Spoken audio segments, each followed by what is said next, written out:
Avec nos deux invités du jour, nous allons débattre des problèmes récurrents d'approvisionnement en eau dans la capitale Dakar et sa banlieue, ainsi que des solutions en cours ou en vue. Et pour en parler, nos deux invités justement, c'est M. Djeriba, directeur des territoires et opérations de Sen'Eau.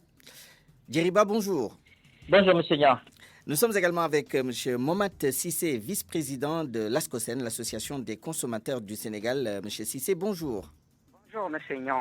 Djeriba, d'abord, vous l'avez constaté en même temps que nous, il y a eu des problèmes d'approvisionnement en eau courante, en eau de robinet, dans plusieurs quartiers de Dakar. Dans certains quartiers, la pénurie, elle est structurelle, mais le problème conjoncturel qui s'est posé ces derniers temps a touché des quartiers qui peut-être auparavant n'avaient pas les mêmes problèmes. Qu'en est-il exactement? Quelles sont les mesures que vous avez prises pour faire face aux difficultés actuelles? Merci beaucoup, monsieur Nian. Ce que vous dites est vrai. On a encore constaté ces derniers jours un peu l'extension de l'assiette, bien de l'éventail des quartiers qui manquent d'eau. Après quand même un bon premier trimestre d'accalmie où beaucoup de quartiers de Dakar ont quand même connu une stabilité et une alimentation en eau assez normale. Donc, cette accalmie a été rompue, comme on s'y attendait un peu, avec l'avènement de la période de pointe de consommation. Vous l'avez tout simplement aussi constaté qu'il fait un peu plus chaud, qu'on est presque entré dans l'hivernage. Et ça, c'est une période de consommation qui déstabilise un peu les réseaux par l'appel de demandes supplémentaires. Donc, nous avions un équilibre assez fragile. Il a été effectivement rompu, d'où un peu cette sensation de... Quelle est l'estimation de la pénurie en termes de mètres cubes, de millions de mètres cubes? Ça dépend de vous, vous me dites. Alors, c'est un sujet très important, l'estimation de cet écart qu'il y a entre les besoins et l'offre présente, parce que les deux changent tout le temps. Chaque jour qu'on met en service un nouveau forage, ça augmente l'offre, mais en même temps, il y a une demande sourde, muette qui se construit et peut-être qui est un peu, par contre, difficile à maîtriser. Les dernières évaluations de ce déficit datent quand même de 2017 et c'était aux alentours de 57 000 mètres cubes par jour. Bien sûr, depuis 2017, beaucoup d'eau a coulé sous les ponts, au propre comme au figuré, parce qu'on a eu beaucoup d'ouvrages qui sont arrivés. Près de 50 000 mètres cubes par jour depuis 2017 ont été réalisés grâce à la SONES. Mais dans le même temps, la demande aussi a fortement cru et en tout état de cause, aujourd'hui, il faut procéder à la réévaluation de la demande en eau et donc du déficit. Nous pensons peut-être qu'actuellement, il pourrait facilement être aux alentours de 100 000 mètres cubes jour sur la région de Dakar. Alors, corrigez-moi si je me trompe, 100 000 mètres cubes, c'est 100 millions de litres? Ben oui. 100 millions de litres par jour qui manquent à l'appel. Alors, Momat Cissé, vice-président de l'ASCOSEN, quelles sont les attentes des consommateurs vis-à-vis de Sen'Eau, qui, je le rappelle, est le fermier, qui est lié au Sénégal par un contrat d'affermage? Quelles sont vos attentes et quelle est votre réaction par rapport aux problèmes qui se posent actuellement dans certains quartiers? Oui, les attentes sont très simples. Le contrat qui nous lie avec Sen'Eau, c'est un contrat qui stipule que Sen'Eau nous doit de l'eau en quantité, en qualité et d'une manière permanente. On constate que ceci n'a pas été fait. Et à chaque fois, comme l'a dit Jerry, c'est un phénomène récurrent et c'est le consommateur qui en pâtit. Encore, qu'en cette période de pandémie, on nous demande de rester chez nous. Mais si vous restez chez vous, vous n'avez pas l'eau. Donc, depuis le mois de mars, cette pandémie s'est installée au Sénégal. Est-ce qu'ils ont pris les devants pour qu'au moins le consommateur soit tranquille chez lui? Regardez ces bonnes dames qui s'agglutinent autour d'une citerne d'eau, mais ça crée quand même la propagation du virus. Et est-ce que cette citerne d'eau répond aux critères d'une eau de qualité qu'on attend du fermier? Je crois que j'en doute. Maintenant, le problème qui se pose, c'est qu'il ne faut pas toujours nous servir que nous nous attendons à cette pique-là. Quand on s'attend toujours, chaque année, à cette pique-là, on a le temps d'y remédier. Il est vrai que c'est la SONES qui fait les gros ouvrages. Force est de constater que nous avions eu à visiter l'offre qui a beaucoup augmenté.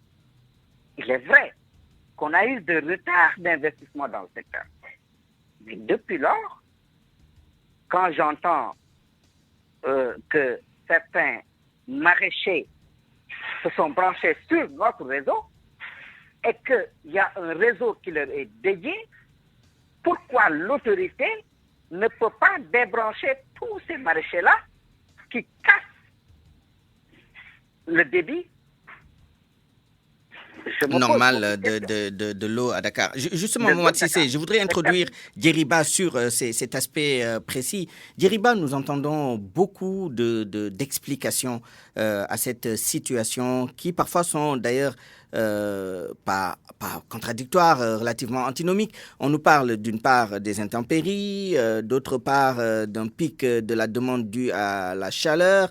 On nous parle des investissements en cours. Qu'en est-il précisément et surtout, dès qu'on a fini de définir, de dire quelles sont les causes réelles, c'est surtout de savoir quand est-ce que ces problèmes-là seront réglés. Quel est le délai que vous vous êtes donné vis-à-vis des autorités pour régler ce problème? Alors, merci beaucoup. C'est tout à la fois. Je pense que nous avons un système d'alimentation en Euro-Dakar qui, je le rappelle, que M. Mohamed Cissé connaît bien, un système qui court du lac des Guiers à Dakar, que Dakar accepte de ne pas avoir de ressources en eau douce sur son territoire, à Dakar intramuros. Les forages sont en train de se saliniser et il faut de plus en plus aller chercher l'eau très loin. Ce qui nous expose à beaucoup d'aléas. Par exemple, si on parle des intempéries, ça c'est un peu par rapport aux lignes électriques. Souvent, les premières pluies, ou bien en hivernage en général, beaucoup de lignes électriques subissent souvent des perturbations. Chaque fois qu'il y a par exemple un orage, il y a effectivement des perturbations électriques. Ça, effectivement, ça contribue à mettre les ouvrages de production au service et donc à réduire la production. La pointe, c'est naturel. Tous les distributeurs d'eau connaissent ce que c'est qu'une pointe. Vous avez l'habitude de donner aux gens 1000 mètres cubes par jour. Un beau jour, il fait un peu plus chaud. Les gens, ils prennent 1200 mètres cubes par jour. C'est ce qu'on appelle l'effet de pointe. Et ça, effectivement, si vous n'aviez aucune réserve, aucun ouvrage en réserve de fonctionnement, naturellement, vous créez un déficit. Donc, c'est à peu près tout à la fois qui contribue à donner une idée claire de la problématique de l'alimentation en eau. Alors, à côté de ça, bien sûr, les actions qui sont faites quand même méritent d'être magnifiées. Quand même, depuis 6 mois que cette eau-là est là, et en attendant que les projets structurants que M. Mohamed Cissé connaît bien arrivent, c'est déjà à peu près de 10 000 mètres cubes jour que la CNO a réussi à mobiliser à travers 2 créneaux. Le premier créneau, c'est la réhabilitation de forages qui étaient là, qui étaient en baisse de performance. Dans la région de Thiès? Dans la région de Dakar. Ici à Dakar intramuros, qu'on a pu régénérer et sur lesquels on a récupéré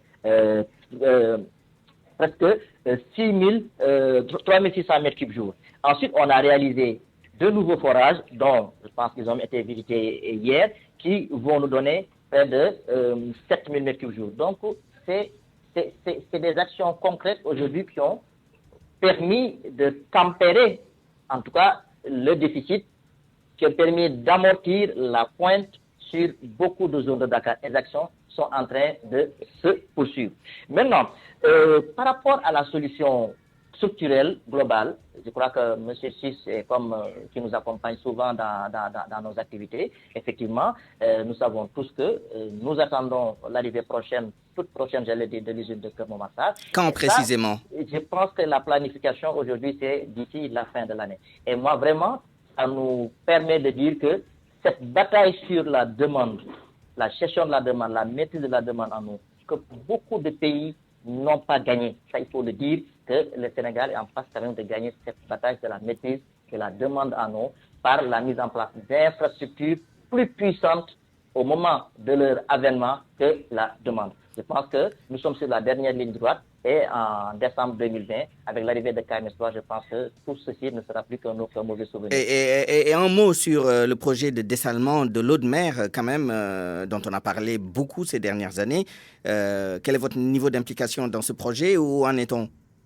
Alors, à ce niveau d'avancement, le projet qui est en cours d'étude ou de formulation ou d'appel d'offres, de sélection des entreprises, le fermier que nous sommes n'est pas trop impliqué dans la conduite des opérations. C'est plutôt la société de patrimoine, en l'occurrence la SONES, qui conduit les opérations. Ce qu'il faut en tout cas dire que c'est un projet très important à côté de la contrainte majeure que je viens d'évoquer, c'est-à-dire l'absence d'eau douce dans le territoire de la région de Dakar. Effectivement, il fallait aller vers ces ressources non conventionnelles, comme on les appelle, donc l'eau de mer qui est aussi une haute disponibilité. Et donc, quand cette usine viendra, elle contribuera à nous préserver, ou bien en tout cas à nous libérer de la contrainte de transport de l'eau sur une grande distance de 150 km avec tous les aléas qui peuvent survenir sur ce transport-là.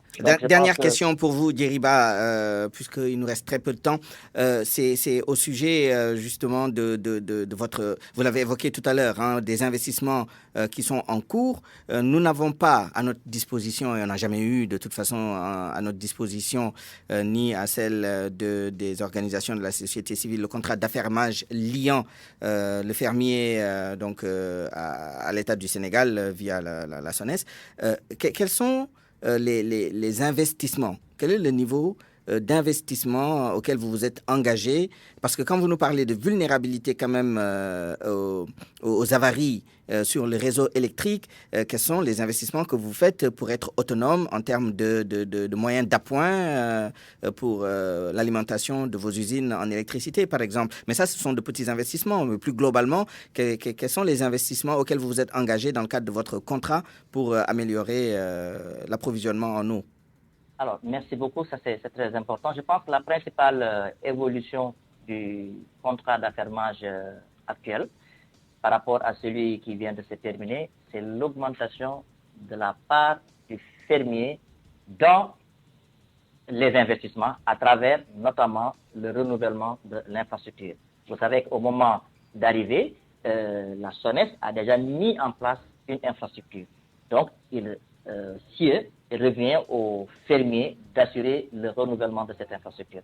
Alors, de ce point de vue-là, par exemple, sur le réseau proprement dit, les canalisations, nous sommes aujourd'hui, nous avons gardé les 60 km équivalent fonte à renouveler par an. Par contre, sur les renouvellements électromécaniques, les ouvrages, les pompes et tout ça, je pense que la grande évolution, c'est qu'avant, on était limité aux équipements d'une valeur de 30 millions. Aujourd'hui, nous avons étendu, disons, les responsabilités du fermier ont étendu à l'ensemble des ouvrages, quel que soit leur coût, sauf un certain nombre de sites stratégiques, Nit, Méré, Kermomassar et Carmen. Donc là, l'emprise du fermier sur le renouvellement électromécanique, c'est quasiment généralisé. Ensuite, les compteurs clients, nous sommes passés de 20 000 à 30 000 compteurs à renouveler par an. Sur les branchements, nous sommes passés de 12 000 à 20 000 branchements à renouveler par an. Voilà principalement les évolutions de ce nouveau contrat d'affermage qui vient d'entrer en vigueur. Merci à vous, Djeriba. Mohamed Cissé, dernier tour de parole. Monsieur Djeriba vous a interpellé tout à l'heure à plusieurs reprises en disant que vous êtes au courant puisque apparemment vous êtes tenu informé de l'évolution. Quels sont les moyens dont vous disposez quand même pour accompagner le fermier et lui mettre quand même le minimum de pression des consommateurs pour améliorer la qualité et la disponibilité du produit? La première pression que nous avions eu à faire, c'est de mettre des idées. Par exemple, créer une autorité de régulation qui permet quand même de protéger le consommateur. Jerry l'a dit, il y aura des investissements qui seront faits par Suez. Des investissements sont faits par la SONES. Et c'est un secteur où il y a beaucoup d'acteurs qui interviennent.